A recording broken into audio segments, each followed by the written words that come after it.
I've gotten a lot of questions lately on whether you should let your older dog correct your puppy. This question comes up all the time, and sometimes it goes well when you let your older dog correct the puppy, and sometimes it doesn't. Sometimes your puppy gets hurt, and sometimes they get terrified, and that can be a big issue, especially when they're really young.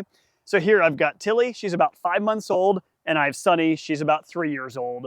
They know each other, but they are not from the same household. They've met just a handful of times. So I'm gonna let them play together today. I'm gonna evaluate the body language. I'll tell you what I see, and I'll tell you what I'm gonna allow and what I'm not gonna allow. Now, Tilly is a puppy, so she can be obnoxious, right? She jumps, she wants to wrestle all the time. She wants to be on the older dog constantly. Sunny is an older dog who's a little bit lazy and doesn't always love that. So the big question is, what do I allow Sunny to do, and when do I step in? So I'm gonna go ahead and let them start playing, and we'll talk through that as we go. Guys, free. So you can see Tilly right away ran up to say hi to Sunny. That's normal. Now she's in her face, and I expect she's gonna be in her face pretty much constantly. Guys, come back. And you can see Sunny's doing a little bit of avoidance there. She's just picking her head up to say, leave me alone. Right now, what I see is Tilly's being a little bit annoying, but nothing over the top. This is all stuff I would expect Sunny to be able to handle. She's not jumping on her constantly. She's not barking in her face. So it was kind of like a young kid trying to get their dad to play, right? She was excitable, maybe a little annoying, but nothing bad. Hey guys, come on. So the things I'll let Sunny do, I will let an older dog warn a puppy, but I won't let them actually correct a puppy. So when I say warn, what I mean is if Tilly just will not stop and she's jumping on Sunny constantly and Sunny gives a little like a growl and walks off, to me that's fine. That's communication. She's just vocalizing, saying, hey, I'm not digging that right now. Please leave me alone. What I'm not gonna allow would be for this dog to snap or bite the puppy, even if they don't hurt them. And a lot of times people will let it go even a little bit farther. They let the big dog kind of pin the puppy down to stop them. That is not a healthy relationship between the dogs. And honestly, it needs to be you in charge, not the dog. So if I let Sunny do that, if I were to let her, hey guys, come on, I'm gonna try to stir them up again so you can watch them while we talk.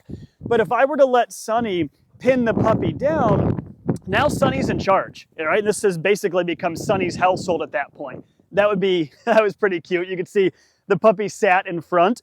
Overall, although Tilly's a little, can be a little bit overbearing sometimes, she's a very submissive dog. Come here, guys, Tilly.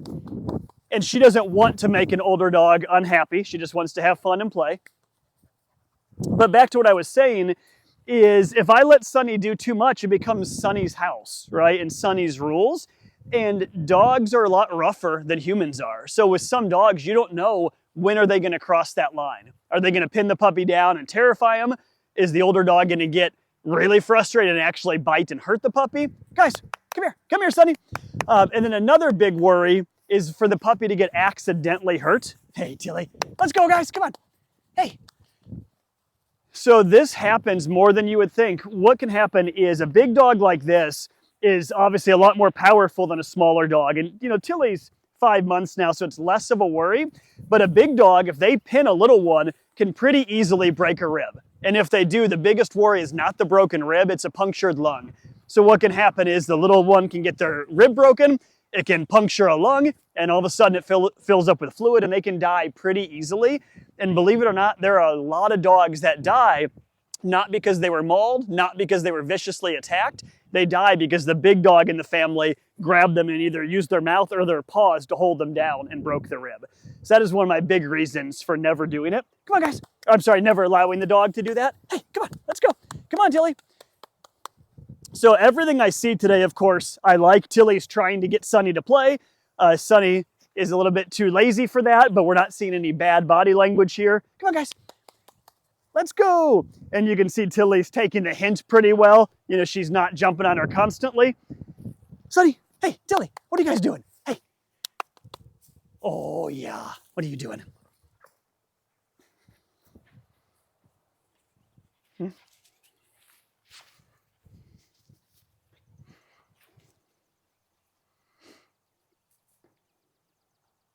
And so this is what a healthy dog interaction looks like. You've seen Tilly try to engage Sunny into play. Sunny didn't do much of that. And now Tilly's just hanging out with her. Now they're smelling and doing stuff together. A lot of times people have a misguided notion that dogs should be doing like wrestling the entire time when they're together. To me, this is a very healthy, normal interaction. The dogs are just enjoying life together, smelling around outside. The puppy tried to get the old dog to wrestle. The older dog didn't feel like doing it, and the puppy gave up pretty quickly. So let's talk about what we would do if that didn't happen, because I've said I wouldn't let Sunny overly correct Tilly. I was hoping we'd see a little more of that today. If Tilly was not stopping, and let's say Sunny gave a little growl and just vocalized and say, hey, leave me alone, I don't want this anymore, and Tilly didn't listen, and Tilly was all over her, well, now it's on me to stop that. So all I would do is I would vocalize, I would tell her, Tilly, no, in a stern voice. If she stopped, that'd be the end of it. If she didn't, I would go over there and I would grab her, and I would just, she doesn't have a collar on now, but I would grab the scruff, and I might give her a little tug and tell her no, and I would stop her from jumping on the older dog, and I would let her go. And if she went right back, I would do it again. And if I couldn't control her, if that happened 5 times in a row, then the puppy might have to drag a leash. And there's nothing wrong with that. She could then drag a leash around while they interact. And every time she crosses the line, you could step in, tell her no, and use the leash to stop her if needed. Hey, Sunny, what are you doing? Come here, big dog. Come on. What do you think, Tilly? And if you notice, every time Tilly goes up to Sunny, she goes up to the face and she goes up underneath. That is a sign just of a good submissive dog. So Tilly's trying to be polite. If you notice, she's not over top of Sunny. I don't know if she's really done that at all since we've been together here. She's not putting her paws on top of Sunny's head. She's not kind of holding her down. She keeps going underneath the mouth. And all that's saying is that she feels submissive to Sunny, and that's why she's being so good right now.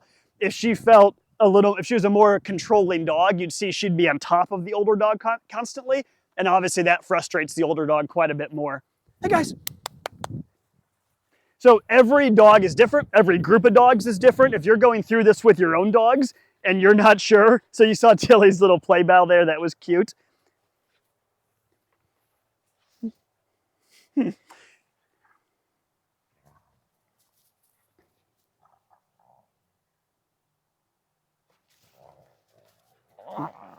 Hey guys.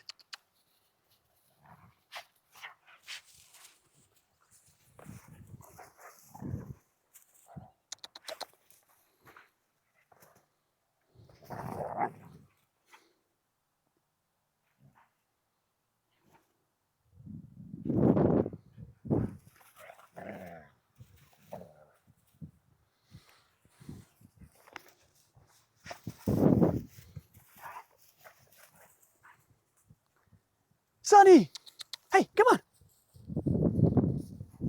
So as they were playing there, you could see Tilly's getting more in her face, but notice Tilly's always trying to go underneath Sunny. And you can see there, Sunny's showing her teeth some. That is not showing teeth out of aggression, and it's important to know your dog. So Sunny is she's excited there. She's, a little bit controlling, but it's good-natured.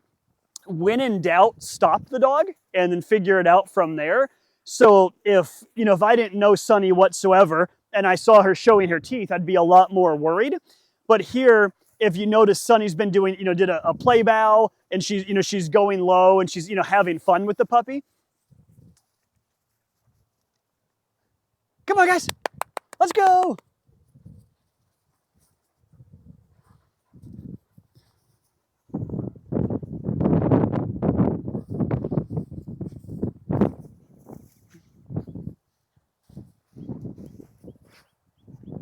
So still everything I see is the puppy, a little bit pushy, but nothing over the top, just wanting to say hi. And then we see she finally got Sunny to play with her some. And as they were playing, I was, talking a little bit about Sunny's body language. Showing teeth is not necessarily a problem. You have to know your dog. Growling is not necessarily a problem. You have to know your dog.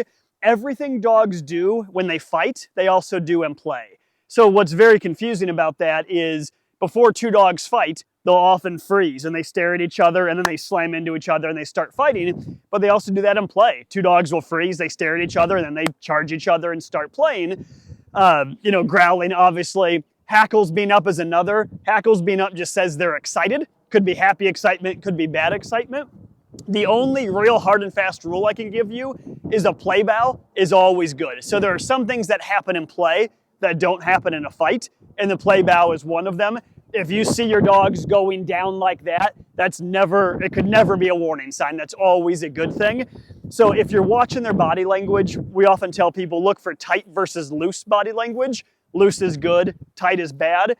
So if they're playing back and forth and you're trying to figure out, is their body language tight? Are they having fun right now? Look for play bows, because you can never misread that. If one dog is going down, you know they're in a good state of mind right then.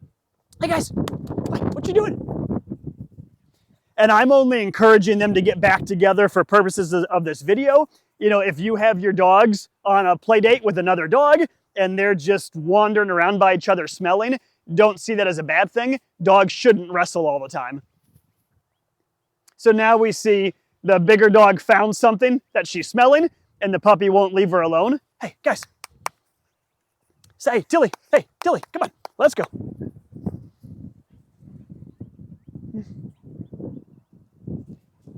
And so you can allow small warnings like that, but definitely don't let it go any farther than that. If you have questions, reach out. We'd love to help you with your dog.